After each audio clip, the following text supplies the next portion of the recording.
Кудайдын чакырыгы 6 май.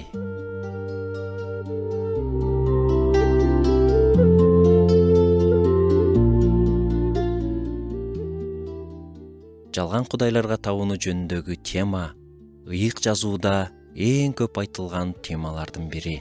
Биздин маданий чөйрөдө бул тема бир аз актуалдуу эмес, эскидей көрүнүшү мүмкүн. Бирок чынында ар бир маданияттын өзүнө тиешелүү жалган кудайлардын тизмеси бар. Биздин маданиятта андан четте эмес.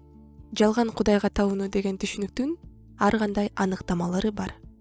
Алардын бири мындай: жалган кудайга табынуу бул Кудай гана бере ала турган нерсени андан башка жерден издөө. Пайгамбар Жизекиел Кудайдын элине олуттуу эскертүү менен кайрылат. Бул адамдар өз жүрөгүнө жасалма кудайлардын кирүүсүнө жол беришти. Өздөрүнүн алдына өздөрүнүн күнөөсүн азгыргын коюп алышты. Адам баласы негизи эле табиятынан бир нерсени ыйык тутуп, бир нерсеге табынып тургусу келет. Анан ал тирүү Кудайдын ордун жалган жасалма кудайлар менен толтуруп алат. Заманбап жалган кудайларга табынуу көбүнчө жүрөктүн тереңинде орун алган. Ал ар кандай формада болушу мүмкүн, бирок маңызы өзгөрбөйт.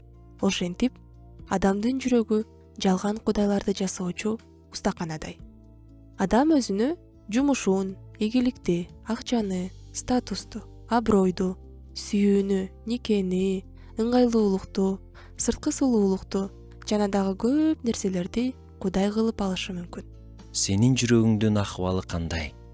Кудай толтурчу жерди башка нерсе толтуруп алган жокпу? Ошондой экенин байкасаң, тоо кылып жүрөгүңдү Кудайга ач. Анын сүйүүсү жана жолдору дүйнө сунуштаган баардык нерседен алда канча көбүрөөк кубаныч, тынчтык жана коопсуздук берет.